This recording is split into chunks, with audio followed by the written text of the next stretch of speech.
مزید Islamic videos, اصلاحی بیانات اور ڈیلی درس قرآن اور درس حدیث سننے کے لیے ہمارے یوٹیوب چینل حافظ آن لائن کو سبسکرائب کریں اور ساتھ لگے بیل آئیکن کو لازمی دبائیں تاکہ ہماری ہر آنے والی نئی ویڈیو آپ تک پہنچ سکے۔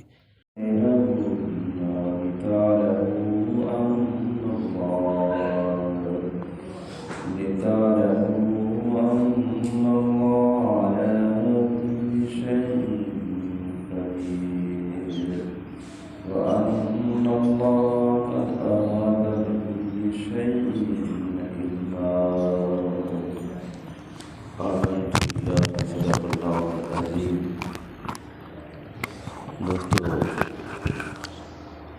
سورۃ الطلاق کی آیت نمبر 12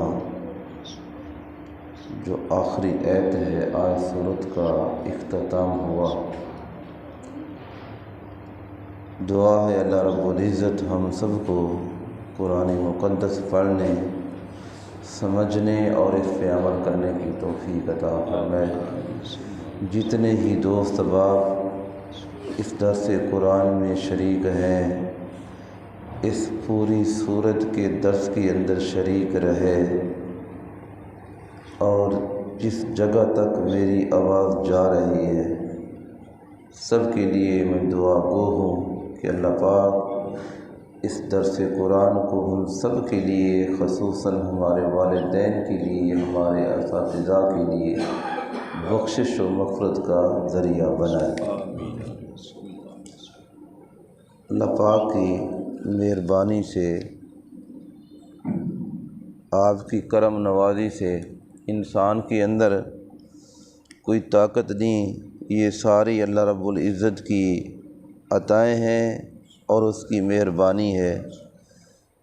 اس قرآن کے تو ایک لفظ کا بھی انسان اپنی مرضی سے نہ تشریح کر سکتا ہے اور نہ ہی اسے بیان کیا جا سکتا ہے۔ یہ اللہ پاک اپنی مہربانی فرماتا ہے، توفیق دیتا ہے۔ ہم جتنے دوست احباب یہاں مسجد میں بیٹھے ہیں، اللہ کی بارگاہ میں فریضہ نماز ادا کیا ہے، تو یہ اس کی مہربانی سے۔ کئی لوگ دیکھیں اپنے گھروں کے اندر پڑے ہیں اور انہیں پرواہ ہی نہیں، تو ایک وہ ہے بستر کے اوپر ہے اور اللہ کی یہ صدا پہنچتی ہے، حیا علی الصلاۃ، حیا علی الصلاۃ، اٹھو بھائی نماز کے لیے، آ جاؤ نماز کے لیے، حیا علی الفلاح، آ جاؤ کامیابی کے لیے، تو اپنے بستر کو چھوڑتا ہے، وضو کرتا ہے، اللہ کے گھر میں آتا ہے، تو یہ اس کی مہربانی ہے، وہی توفیق دیتا ہے۔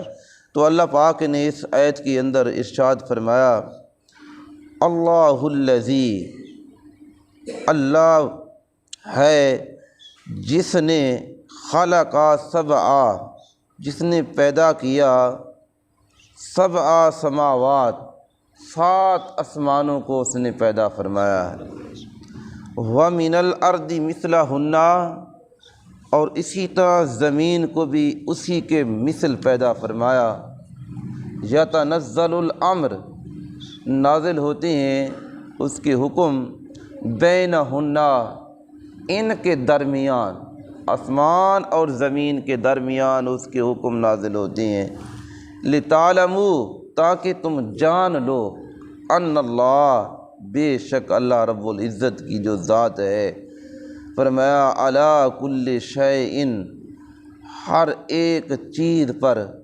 قدیر، وہ کامل قدرت رکھتا ہے، وَأَنَّ اللَّهَ، اور بے شک اللہ رب العزت کی جو ذات ہے، قد احاطہ، اس نے احاطہ کیے ہوئے ہے، گھیرے ہوئے ہے، بکل شیء علما، ہر ایک چیز کو اس کے علم نے گھیر رکھا ہے۔ اگر یہی میرے بھائی، میرے دوست، نوجوان، بزرگ، ہمارے ذہن کے اندر یہ بات بیٹھ جائے، کس کا ذکر اللہ پاک کر رہا ہے؟ زمین و آسمانوں کی بات کا ذکر کر کے فرمایا جو کچھ اس کے اندر ہے، انسان بھی اسی کے اندر ہے، حیوان بھی اسی کے اندر ہیں، چرند بھی اسی کے اندر ہیں، پرندے بھی اسی کے اندر ہیں، نباتات بھی اسی کے اندر ہیں۔ تو اللہ کے علم نے ہر چیز کو گھیر رکھا ہے، تو پھر انسان کا ہاتھ کسی غلط کام کی طرف نہ اٹھے، اس کی نگاہیں کسی غلط کام کی طرف نہ جائیں۔ تو جس وقت یہ آیت حضور علیہ الصلوۃ والسلام نے تلاوت فرمائی، صحابہ کرام رضوان اللہ تعالی اجمعین نے اس کی سماعت فرمائی۔ سیدنا حضرت ابو ہریرہ رضی اللہ تعالی عنہ آپ عرض کرتے ہیں کہ حضور علیہ الصلوۃ والسلام کی بارگاہ میں صحابہ تشریف فرما تھے، تو ایک آسمان پہ بادل آیا۔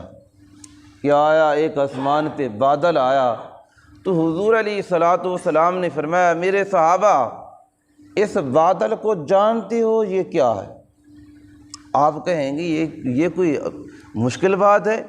آج آپ بچے سے سوال کریں تو بچہ کہے گا کہ یہ بادل ہیں، یہ بارش آئے گی، ان سے بارش آتی ہے۔ تو صحابہ کرام رضوان اللہ تعالی اجمعین، تفسیر مظری نے اس کو بڑی تفصیل کے ساتھ بیان فرمایا۔ حضور کے صحابہ کہنے لگے، اللہ اور اللہ کا رسول بہتر جانتا ہے، اللہ اور اللہ کا رسول بہتر جانتا ہے۔ دیکھنے کو وہ بادل نظر آ رہے ہیں میرے بھائیوں، کبھی یہ بادل یہ اللہ کے عذاب کی صورت کے اندر بھی آتے ہیں، مکانوں کو، زمینوں کو، فصلوں کو تباہ و برباد کر کے رکھ دیتے ہیں۔ آپ کے سامنے ہے، کبھی فلڈ کی صورت کے اندر آتے ہیں، کبھی اسی طرح یہ بادل آتے ہیں، درختوں کو اکھیڑ کے پھینک دیتے ہیں، سڑکیں ختم ہو جاتی ہیں۔ تو میرے بھائیوں یہ کون ہے؟ وہ اللہ کی ذات ہے، وہ طاقت ہے۔ تو فرمایا کہ ہم نے کہا یا رسول اللہ، اللہ اور اللہ کا رسول ہی بہتر جانتا ہے۔ یہ دیکھنے تو آپ نے بادل فرمائے ہیں، فرمایا یہ وحشی اونٹوں کی طرح ہے۔ وحشی اونٹ کیا کرتا ہے؟ جس وقت وہ دوڑتا ہے پھر وہ کسی کو نہیں دیکھتا، اسے کاٹ کے رکھ دیتا ہے۔ فرمایا یہ بادل اس قوم کی طرف آتے ہیں جو نہ اللہ کا شکر ادا کرتے ہیں، نہ رب سے دعائیں مانگتے ہیں۔ کیا فرمایا؟ دو چیزوں کا ذکر فرمایا۔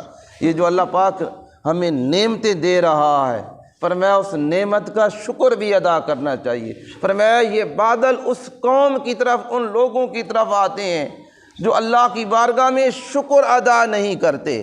میرے بھائیوں، اگر آپ اللہ کی نعمتوں کو شمار کریں تو وہ نعمتیں آپ گن نہیں سکتے کہ کتنی نعمتیں اللہ نے ہمیں دی ہیں۔ فرمایا اس قوم کی طرف یہ بادل آتے ہیں۔ فرمایا دوسری بات، فرمایا جو قوم اپنے رب سے دعا نہیں کرتی، جو قوم اپنے رب سے دعا نہیں کرتی۔ میرے بھائیوں، عبادت کا مغز ہی دعا ہے۔ آپ آئے، عبادت کی، اس کے بعد اللہ کی بارگاہ میں ہاتھ اٹھائے، اور یہ عاجزی ہے ان کی ساری، اللہ میں تجھ سے مانگنے کے لیے آیا ہوں، تیرے دروازے پہ آیا ہوں، اور تو مجھے کوئی دروازہ نظر نہیں آتا۔ تو ہمارا خالق ہے، مالک ہے، تو ہمارا پروردگار ہے، اور تو ہماری پرورش کر رہا ہے۔ میری جتنی آرزو تمنے ہیں اے اللہ تیری بارگاہ میں تو میں نے ہاتھ اٹھایا ہے۔ اللہ بڑا خوش ہوتا ہے، اس وقت اللہ بڑا خوش ہوتا ہے جب بندہ اپنے رب سے سوال کرتا ہے۔ تو اللہ پاک نے حضور علیہ الصلوۃ والسلام نے فرمایا، اس کے بعد حضور علیہ الصلوۃ والسلام نے فرمایا کہ میرے صحابہ، اس زمین سے جو اوپر تمہیں یہ آسمان نظر آ رہا ہے، فرمایا یہ ایک محفوظ چھت ہے۔ کیا ہے؟ یہ ایک محفوظ چھت ہے۔ فرمایا اس چھت کے نیچے ہم رہتے ہیں۔ وہ چھت کس نے بنائی ہے؟ وہ اس اللہ نے بنائی ہے۔ فرمایا اس رب کی شان ہے، اس نے یہ چھت قائم کی ہے۔ فرمایا اب زمین سے لے کے پہلے آسمان تک، یہ جو اس آیت کے اندر آیا، اللہ الذی خلق سبع سماوات، فرمایا 7 آسمان اللہ پاک نے پیدا فرمایا۔ فرمایا زمین سے لے کے پہلے آسمان تک کتنا فاصلہ ہے؟ یہ حدیث پاک کے الفاظ ہے، صحابہ کہتے ہیں اللہ اور اللہ کا رسول بہتر جانتا ہے۔ تو فرمایا 500 سال کا یہ سفر ہے۔ فرمایا اس کے بعد پہلا آسمان آتا ہے، اس کے بعد فرمایا پہلے آسمان سے دوسرا آسمان، اسی طرح کیا ہے؟ صحابہ کہتے ہیں یا رسول اللہ، اللہ اور اللہ کا رسول بہتر جانتا ہے۔ تو حضور فرماتے جاتے ہیں کہ دوسرے آسمان سے تیسرے آسمان تک 500 سال کا فاصلہ ہے، 7 آسمانوں کو شمار کر کے۔ فرمایا 7 آسمانوں کے بعد کیا ہے؟ فرمایا اللہ اور اللہ کا رسول بہتر جانتا ہے۔ فرمایا پھر وہ عرش الہی ہے، وہ عرش الہی ہے۔ فرمایا اس کا فاصلہ بھی اسی طرح ہے جس طرح 2 آسمانوں کے درمیان فاصلہ ہے 500 سال کا، تو فرمایا 7ویں آسمان سے عرش الہی تک بھی یہی فاصلہ ہے۔ تو فرمایا اسی طرح میرے صحابہ جو زمین ہے، فرمایا وَمِنَ الْأَرْضِ مِثْلَهُنَّ، فرمایا زمین بھی اسی طرح ہے، جس طرح 7 آسمانوں کے درمیان فاصلے ہیں، زمین کے اندر بھی یہی فاصلے حضور علیہ الصلوۃ والسلام نے فرمایا اس کے اندر بھی یہی فاصلے ہیں۔ فرمایا پھر کیا ہوتا ہے؟ یتنزل الامر، آج جو بادشاہ، صدر، وزیر اعظم، آرمی چیف، عدالت کوئی فیصلہ، کوئی حکم جاری کریں تو پورے ملک کے اندر وہ حکم جاری ہو جاتا ہے، وہ قانون بن جاتا ہے۔ تو فرمایا ان کے درمیان جو حکم نازل ہوتے ہیں کسی اور کے نہیں ہوتے، فرمایا تمہارے اسی رب کے حکم نازل ہوتے ہیں۔ یتنزل الامر، فرمایا اسی کے وہ حکم نازل ہوتے ہیں، زمینوں کے اندر بھی آسمانوں کے اندر بھی۔ تو پھر بادشاہی کس کی ہوئی؟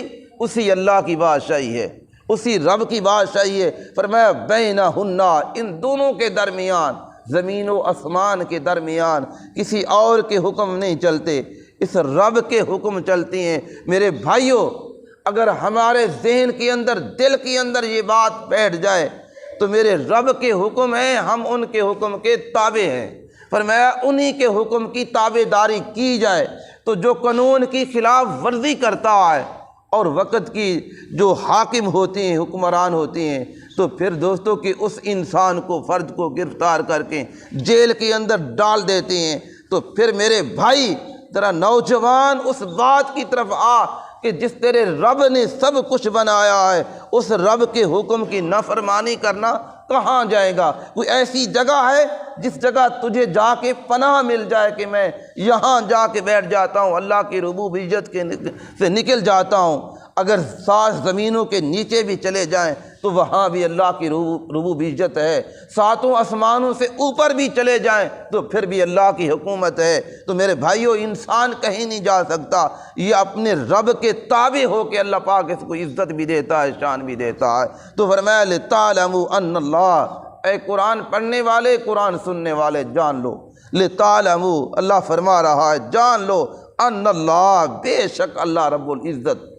اور یہاں بار بار اللہ پاک فرما رہا ہے، نون، یہ انا کا لفظ آ رہا ہے۔ فرمایا اس بات، اس شک کو مٹایا جا رہا ہے۔ فرمایا شک نہیں کرنا اس کے اندر کبھی خیال نہیں کرنا، اس کے اندر وہم و گمان کے اندر نہیں آنا، بلکہ کیا کرنا ہے؟ اور جس جگہ شک آتا ہے اس شک کو ختم کرنے کے لیے یہ قرآن کا قانون ہے، عربی کا اور عرب کا۔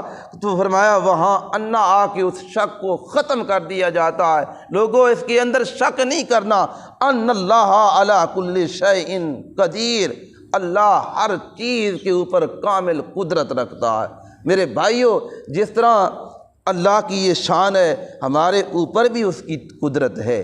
آپ یہ نہ خیال کریں آج میں نوجوان ہوں، مجھے اللہ نے صحت دی ہے، مجھے طاقت دی ہے، یار مجھے کس چیز کی پرواہ ہے؟ پیسہ میرے پاس ہے، دولت میرے پاس ہے، کاروبار میرے پاس ہے، جوانی میرے پاس ہے۔ نہیں میرے بھائی، نہ جوانی تیری ہے، نہ یہ مال تیرا ہے، نہ یہ قدرت تیری ہے۔ اگر اللہ چاہے تو ساری چیزیں 1 سیکنڈ کے اندر وہ لے سکتا ہے، ساری چیزیں۔ یہ صحت ہے، اسی وقت انسان سے اگر اللہ لینا چاہے تو میرے بھائیوں، رب کی بارگاہ میں دیر نہیں۔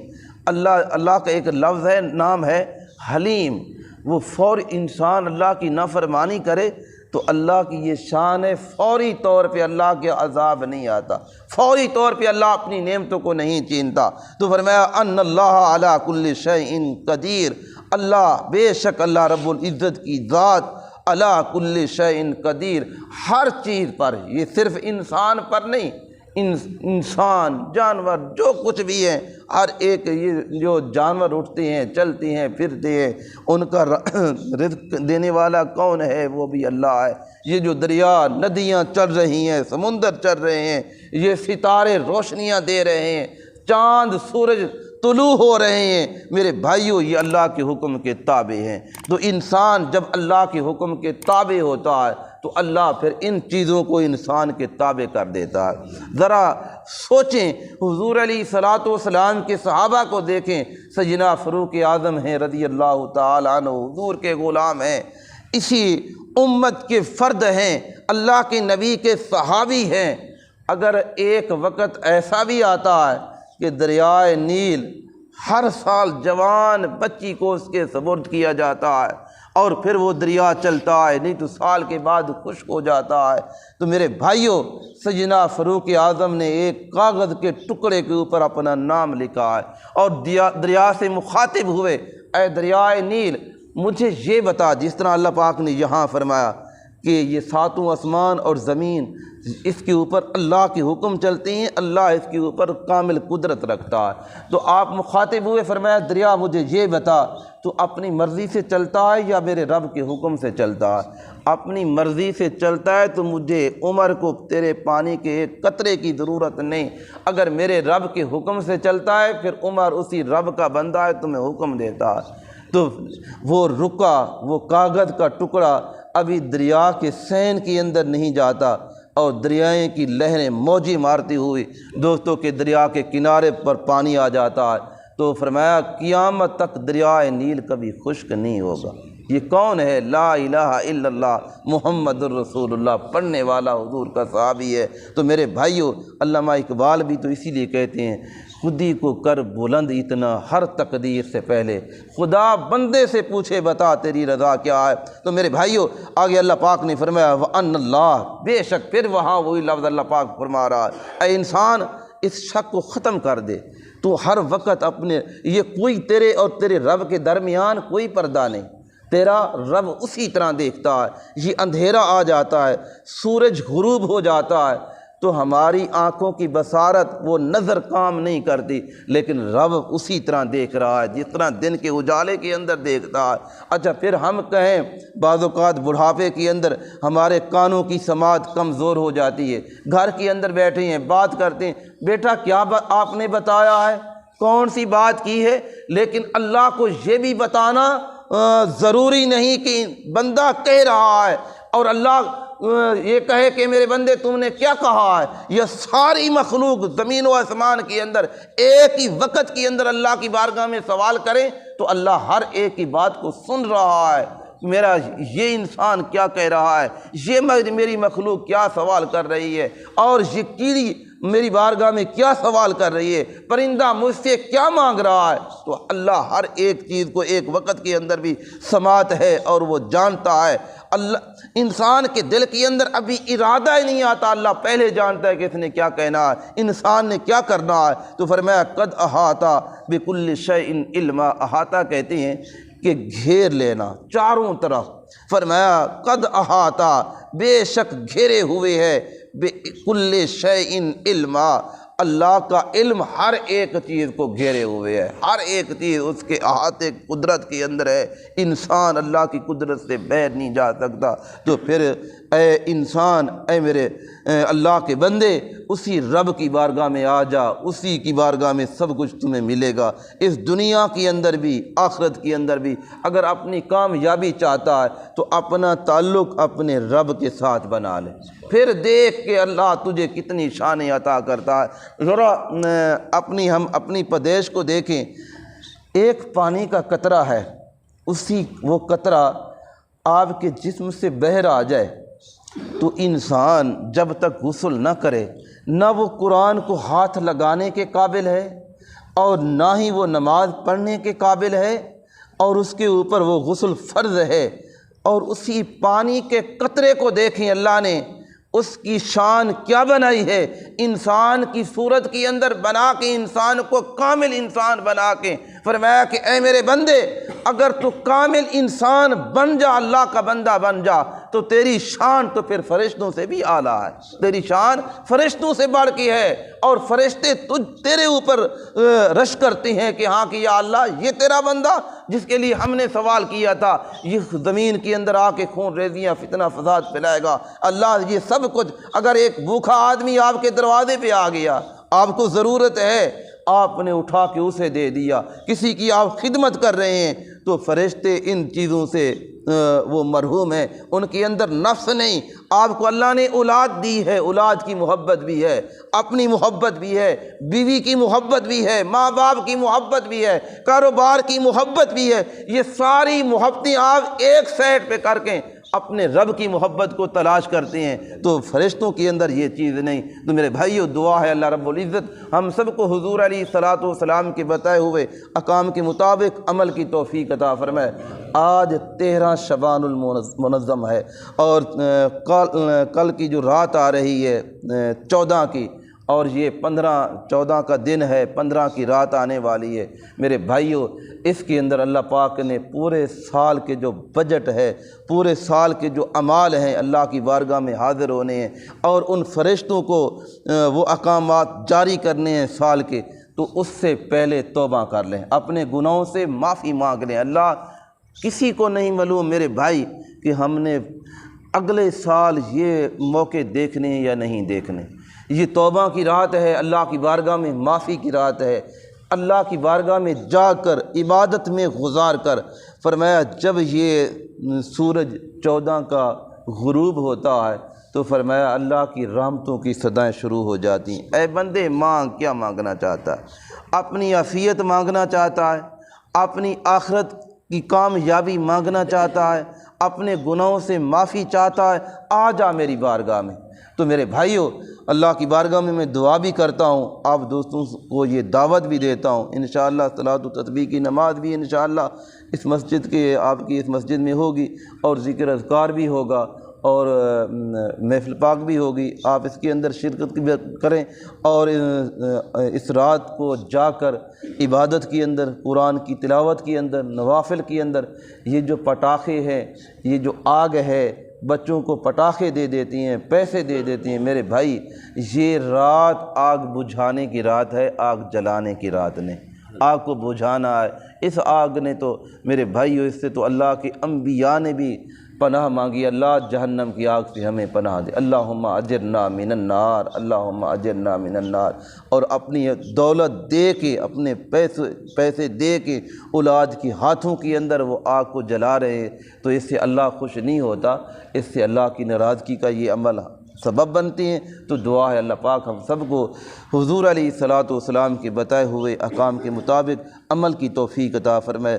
آج یہ سورۃ الطلاق کا درس مکمل ہوا، انشاءاللہ اگر زندگی رہی تو سورۃ التحریم ہے، اس کو شروع کریں گے۔